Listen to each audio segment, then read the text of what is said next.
इस बार हम बाबा को और बाबा के साथियों को इतना निराश नहीं करेंगे कि दोबारा वो ऐसी कोई घटना कर सके।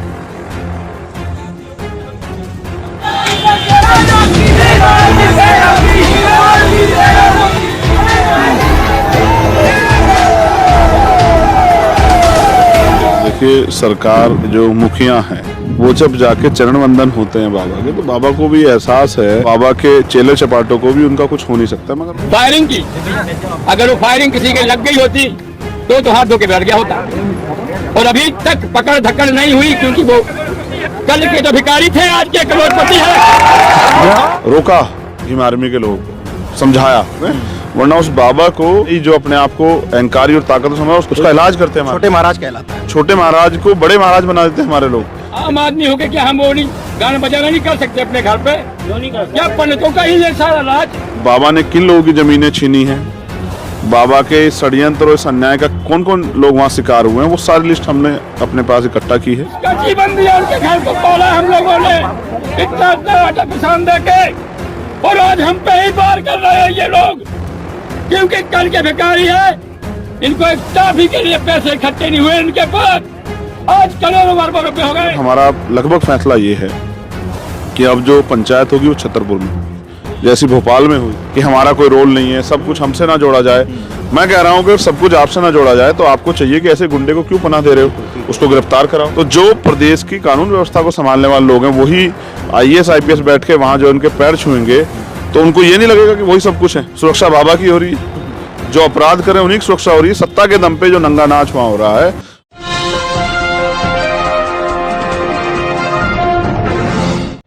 साथियों नमस्कार, मैं हूं नीरज पटेल और आप देख रहे हैं नेशनल जनमत। मेरे साथ आज़ाद समाज पार्टी के प्रमुख चंद्रशेखर आज़ाद हैं।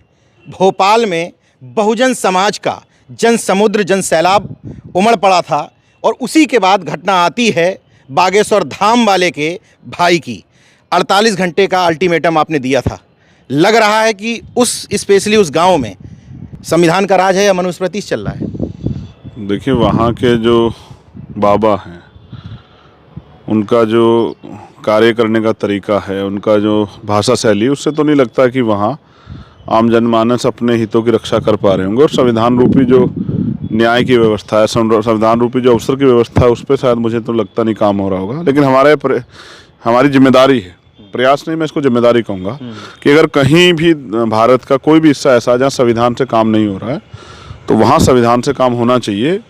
ये जो घटना हुई है, इसको देखने के बाद लग रहा है नहीं हो रहा है, भविष्य में ऐसी घटना दोबारा दोहराए, इसलिए हमने मोर्चा लिया है कि उस पर हम लोग ठोस कार्रवाई कराएं, जिससे कि दोबारा कोई बाबा या उसका कोई चेला या उसके से जुड़ा कोई आदमी कोई भी घटना करने से पहले 1000 बार सोचे। आप सोचिए कि SC ST एक्ट लग जाता है, पुलिस आज भी कह रही कि जांच करवा रहे हैं, वीडियो में सब कुछ दिख रहा है, पिस्तौल लहराई जा रही, हवाई फायरिंग हो रही, SP कह रहा है कि पिस्तौल पता नहीं अभी है कि नहीं थी, टॉस थी, क्या थी। अब देखिए, सरकार के जो मुखिया हैं वो जब जाके चरण वंदन होते हैं बाबा के, तो बाबा को भी एहसास है, और बाबा के चेले चपाटों को भी उनका कुछ हो नहीं सकता। मगर उनको ये एहसास नहीं, हमारे जैसे लोग भी हैं जो उस लोकतंत्र और संविधान की रक्षा और न्याय के सिद्धांत को लागू कराने के लिए संघर्ष करने के लिए तैयार हैं। मेरा ऐसा मानना है कि अगर आपको याद हो, मैं इससे भी बड़ा एक और ताकतवर व्यक्ति आपको याद दिलाता हूँ, आसाराम इनसे भी बड़े थे। देश के प्रधानमंत्री उनके पैर छूते थे, उनके पक्ष में बड़े बड़े भाषण देते थे।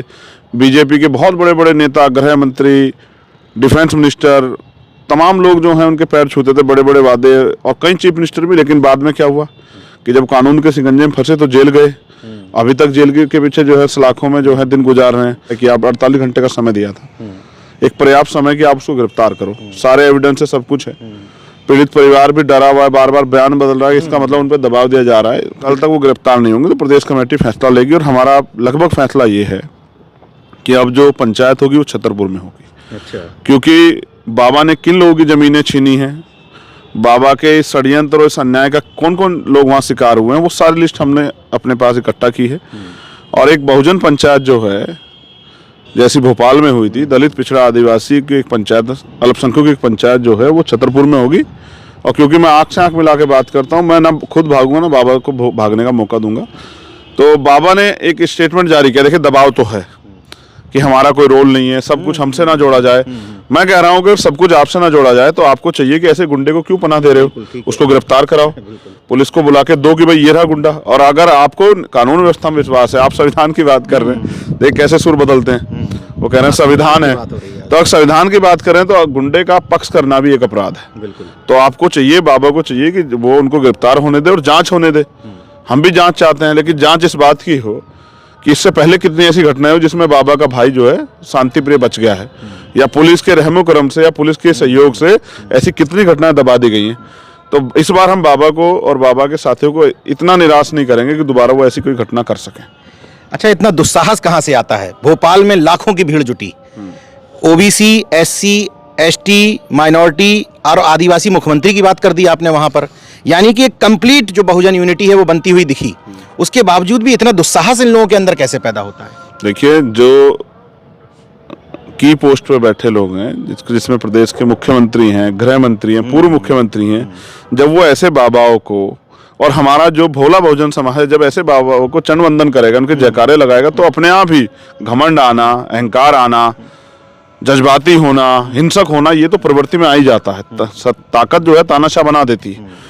तो जो प्रदेश की कानून व्यवस्था को संभालने वाले लोग हैं, वही आईएएस आईपीएस बैठ के वहां जो उनके पैर छुएंगे तो उनको ये नहीं लगेगा कि वही सब कुछ है। ऐसा अहंकार ज्यादा दिन नहीं चलता है। अभी उनके अंदर अहंकार है। आप देखो, उससे भी बड़ी बड़ी घटनाएं एक और हुई, वहां एक बच्ची गायब हुई, वहां से एक बच्ची की जान चली गई उस पाखंड के चक्कर में, एक महिला की जान चली गई। इन सब चीजों को भी नहीं नकारा जा सकता है, क्योंकि देश का कॉन्स्टिट्यूशन, जिसको हम, ये जो देश के सभी लोगों को समान अवसर देता है, उसका जो आर्टिकल 51 है, उसमें इस बात को स्पष्ट किया गया है कि भारत के हर नागरिक को वैज्ञानिक दृष्टिकोण अपनाना चाहिए, अंधविश्वास पाखंडवाद को रोकने का प्रयास करना चाहिए। हम तो वो ड्यूटी अपनी जो है निभा रहे हैं।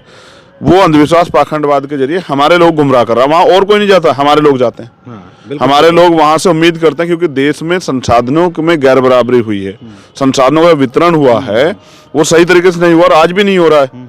इसके कई उदाहरण मैं आपको दे सकता हूँ कि आरक्षण के 27% होने के बाद भी वहां 14-14.5% मिल रहा है। अभी मैंने परसों ही वहां जब मैं गया, कहा कि 16% आरक्षण एससी का, उसमें भी 11, 12, 13 जो मध्य प्रदेश प्रशासनिक सेवा में अब तक मिल रहा है, 16 पूरा नहीं हो रहा है। तो ये जो वितरण की गैर बराबरी, इसके कारण जो लोग गरीब लोग हैं, आर्थिक रूप से कमजोर लोग हैं, एससी, एसटी, ओबीसी के, वो ये चाहते हैं कि उनकी जिंदगी में बदलाव हो जाए। धर्म का जो को आधार बना के जो पाखंडवाद फैला जाता है, तो उनको उम्मीद है कि बाबा के पैर छूने से या बाबा को जाकर दुख बताने से दुख खत्म हो जाएगा, जबकि दुख नहीं खत्म होगा, बाबा का सुख बढ़ेगा। तो मैं समझता हूं बाबा को सुखी करने से काम नहीं चलेगा। जनता के दुख दूर करने के लिए ऐसे बाबाओं के चंगुल से लोगों को निकालना चाहिए। उसका एक ही जरिया है कि बाबाओं की पोल जनता के सामने खुले, जिसको ये खुद बाबा को ये नहीं पता, जो सबके पर्चे देख लेता है, भविष्य देख लेता है, उस बाबा को नहीं पता था कि उसका भाई क्या अपराध कर रहा है, जो अपने भाई को नहीं रोक रहा। मैं समझता हूँ कि ठीक है, वो अपराध बाबा ने नहीं किया, उनके भाई ने किया, लेकिन आप तो पहले ही सबको देख लेते हो, अपने घर में नहीं देख पा रहे हो कि आपका भाई जेल जाने की स्थिति में आ गया है, और आप बात कर रहे हो जोड़ने की। वहीं वो बाबा का भाई इतने बड़े समाज को, अहिरवार समाज को अपमानित कर रहा है, माँ बहन की गाली दे रहा है, सीधे सीधे बिल्कुल पीट रहा है, खाने की टेबल पे लात मार दे रहा है, और कह रहा है कि वो पिस्टल से जो है फायर कर रहा है, और वो उस बच्ची को मारने की धमकी दे रहा है, इसकी शादी है। मैंने कहा कि मैंने रोका भीम आर्मी के लोगों को, समझाया ये ठीक नहीं है, हम संविधान को मानने वाले लोग हैं, वरना उस बाबा को का वो जो चेला आपको अहंकारी और ताकत समझा, उसको उसका इलाज करते हैं। छोटे महाराज कहलाता है वो। हाँ, उस छोटे महाराज को बड़े महाराज बना देते हैं हमारे लोग। लेकिन मैंने रोका उनको कि नहीं, ये ठीक नहीं है। जब हम संविधान में भरोसा रखते हैं तो हमें कानूनी कार्रवाई करनी चाहिए। और मुकदमा नहीं दर्ज हो रहा था, हमारी टीम जाके मुकदमा दर्ज कराई, तब उनमें बल आया। फिर मैंने उनके पिताजी से पूछा, लड़ोगे या फिर दब जाओगे? तो उन्होंने कहा नहीं, लड़ेंगे, क्योंकि वो भी ग्लानि महसूस कर रहे हैं। मुझे तो ये डर है कि गिरफ्तारी में देर होने के कारण हो सकता है उसको परिवार कोई गलत कदम ना उठा ले। जितना अपमान वो परिवार महसूस कर रहा है, समाज, हो सकता है वो कोई इस तरह का आत्मघाती कदम उठा ले, किसी की जान माल का नुकसान हो जाए। जितने भी चश्मदीद हैं स्पष्ट कह रहे हैं कि मेरी जान को खतरा है। बिल्कुल, लेकिन बताइए सुरक्षा किसको दी गई है? सुरक्षा बाबा की हो रही है। जो अपराध करें उन्हीं की सुरक्षा हो रही है। सत्ता के दम पे जो नंगा नाच वहां हो रहा है, उसी के लिए हमने तय किया कि बाबा का तो चलो चल रहा है, लेकिन हमारे लोगों पे तो वहाँ पक्के मकान भी नहीं है नीरज भाई। मैं भी गया, मैंने देखा, जब किशन लाल यादव बागरी हमारे साथी जो आंदोलन में आए थे, उनकी जिनकी डेथ हुई, मैं जब उनके घर गया तो मैंने देखा उनका उस वहाँ पे बड़े पैमाने पे SC ST BC के जो मकान हैं, उन लोगों पे पक्के मकान भी नहीं है। आज़ाद हुए में 75 साल से ज़्यादा हो गए हैं। तो इसका मतलब आज भी हमारी समस्या लोगों की नज़रों में समस्या नहीं है।